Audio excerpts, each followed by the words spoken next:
नमस्कार। आज हम भारत के एक बेहद महत्वाकांक्षी रक्षा प्रोजेक्ट पर बात करने वाले हैं। ये है 5वीं पीढ़ी का स्टेल्थ फाइटर जेट AMCA, मतलब एडवांस्ड मीडियम कॉम्बैट एयरक्राफ्ट। हाँ, ये विमान टेक्नोलॉजिकली तो खैर बहुत आगे है ही, लेकिन आज हम इस पर फोकस करेंगे कि ये आखिर बनेगा कहाँ। बिल्कुल, क्योंकि इसको लेकर ना एक जबरदस्त दौड़ सी छिड़ी हुई है देश के कई बड़े शहरों और राज्यों के बीच। सही कहा, मतलब ये कोई छोटी बात नहीं है। कौन इसकी मेजबानी करेगा, ये एक बड़ा सवाल बन गया है। हमारे पास जो शुरुआती जानकारी है उसमें देखिए बेंगलोर है, नासिक, कोयम्बटूर, लखनऊ, हैदराबाद, ये सब तो है ही। और अब तो सुनने में ये भी आ रहा है कि आंध्र प्रदेश भी वो काफी जोर लगा रहा है, एक मजबूत दावेदार की तरह। हाँ, तो आज हम इसी होड़ को थोड़ा समझने की कोशिश करेंगे कि ये इतनी जरूरी क्यों है, हर दावेदार के पास क्या है और आखिर फैसला किन चीजों पर टिका होगा। जो भी जानकारी उपलब्ध है उसके आधार पर। देखिए, ये सिर्फ एक फैक्ट्री लगाने की बात नहीं है। AMCA जहां भी बनेगा वहां मतलब हजारों नौकरियां आएंगी, वो भी हाई स्किल वाली। अच्छा। फिर आसपास छोटे बड़े उद्योगों का पूरा एक नेटवर्क खड़ा होगा। राज्य को GST से भारी कमाई होगी। और ये कोई 1-2 साल का प्रोजेक्ट नहीं, दशकों तक चलने वाली इकोनॉमिक एक्टिविटी है।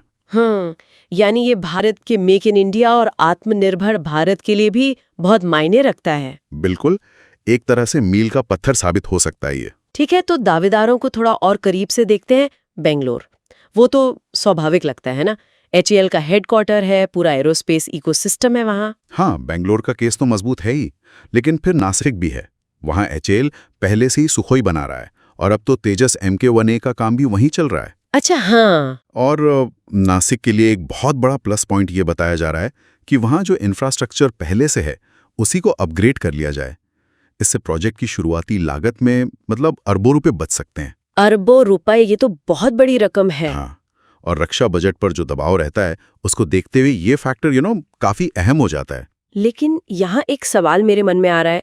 नासिक में ठीक है, लागत बचेगी, पर क्या वो मौजूदा फैसिलिटी जो शायद थोड़ी पुरानी भी हो, वो वाकई एक 5th जनरेशन के स्टेल्थ फाइटर के लिए, मतलब उसके बड़े पैमाने पर प्रोडक्शन, भविष्य के अपग्रेड्स, नई टेक्नोलॉजी, उसके लिए पूरी तरह से तैयार होगी?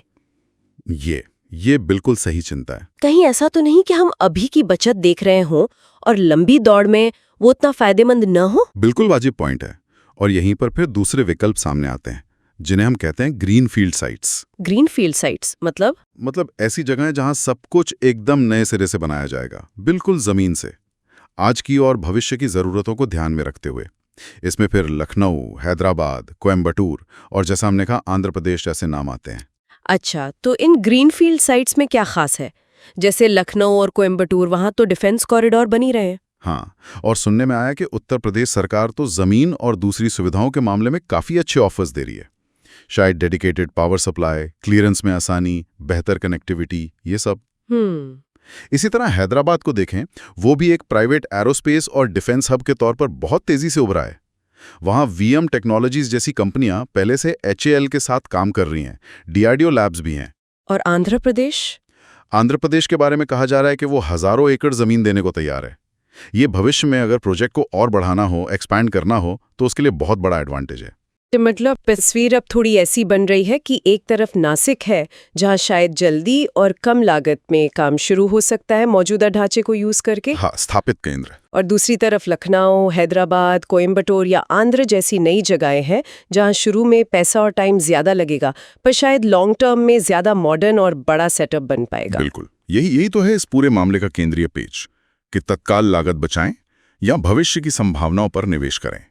ये सिर्फ जमीन चुनने का फैसला नहीं है, ये भारत की एरोस्पेस स्ट्रैटेजी की दिशा तय करने वाला फैसला है। और ये फैसला कब तक हो सकता है, कुछ अंदाजा है? देखिए, उम्मीद तो यही है कि अगले कुछ सालों में ये तय हो जाना चाहिए। फैसला करते वक्त जाहिर है लागत, जमीन कितनी मिल रही है, भविष्य में विस्तार की गुंजाइश, लोकेशन कितनी स्ट्रैटेजिक है, पहले से वहां कैसा इकोसिस्टम है और राज्य सरकारें क्या रियायतें दे रही हैं, इन सब चीजों को बहुत ध्यान से देखा जाएगा। तो अगर हम संक्षेप में कहें तो AMCA प्लांट कहाँ लगेगा, ये होड़ सिर्फ एक फैक्ट्री की लोकेशन से कहीं ज्यादा है। इसका सीधा असर हजारों नौकरियों, उद्योगों के विकास, रेवेन्यू और दशकों की आर्थिक तरक्की पर पड़ेगा। और हाँ, मेक इन इंडिया, आत्मनिर्भर भारत के लिए भी ये बहुत अहम है। आपने एकदम सही सार निकाला। और मुख्य दुविधा वही है, क्या नासिक जैसे आजमाए हुए कम खर्चीली रास्ते पर चलें, या फिर लखनऊ, हैदराबाद, कोयम्बटूर, आंध्रा जैसी नई जगहों पर एक बिल्कुल नई भविष्य के लिए तैयार नींव रखें, जहां विस्तार की ज्यादा गुंजाइश हो। जाहिर है ये प्रोजेक्ट जिस भी राज्य या शहर को मिलेगा उसकी तो जैसे लॉटरी लग जाएगी। अर्थव्यवस्था और सामरिक महत्व दोनों में जबरदस्त उछाल आएगा। ये फैसला उस विजेता क्षेत्र के भविष्य पर एक गहरी छाप छोड़ेगा। हाँ बिल्कुल। और जाते जाते श्रोताओं के लिए एक सोचने वाली बात छोड़ जाते हैं। इस तरह की एक अति महत्वपूर्ण राष्ट्रीय संपत्ति को किसी एक स्थापित रक्षा केंद्र जैसे नासिक या बेंगलुरु में ही और केंद्रित करना बेहतर है, या फिर इसे एक बिल्कुल नए इलाके में ले जाकर रक्षा औद्योगिक क्षमता को थोड़ा फैलाना, उसका विकेंद्रीकरण करना ज्यादा सही रहेगा? ये फैसला भारत की पूरी डिफेंस इंडस्ट्रियल स्ट्रैटेजी और क्षेत्रीय विकास के बारे में क्या बताता है, ये सोचने वाली बात।